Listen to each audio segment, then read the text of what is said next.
The 80-year-old man raised his sniper rifle, aimed at the thug across from him who was opening a bottle, and pulled the trigger without even blinking. Though this was brutal, it was nothing compared to what had happened to his granddaughter. Just a few days prior, his granddaughter had caught the attention of this gang of thugs. Seeing the beautiful girl, two of them knelt down and invited her upstairs to celebrate their boss's birthday. They even threatened that if she refused, their boss would break their legs. Faced with their desperate pleas, Amy followed them upstairs. However, after drinking the beverage they gave her, she began to feel dizzy. When she tried to get up and leave, it was already too late. It wasn't until nightfall that the three thugs finally let Amy go. She staggered down the stairs and threw the money they had given her onto the ground. When she returned home, she curled up in a corner, sobbing uncontrollably. When her grandfather found out what had happened, he grabbed an axe and was ready to settle the score with the thugs. But on his way there, he was stopped by his neighbor, who was a police officer. The next morning, the officer stormed into the thugs' hideout and arrested them all. However, the thugs showed no fear because their boss's father was the chief of police. The following day, Amy was summoned to the police station for questioning, but the investigator demanded that she provide evidence. Devastated, Amy had nothing to show.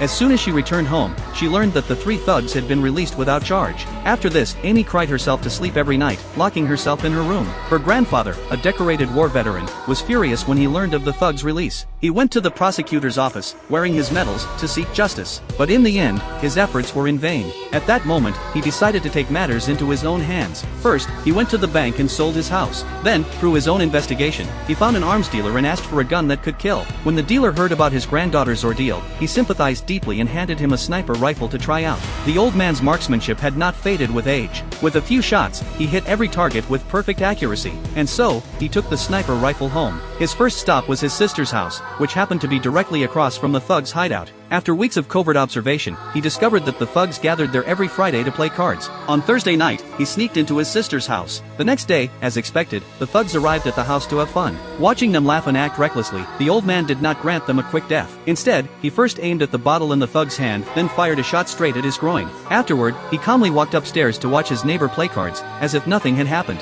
As he saw the ambulance carry away the agonized thug, he knew his plan for revenge was already one-third complete. This film is called The Rifleman of Varashilov. If you're interested, check out the original movie.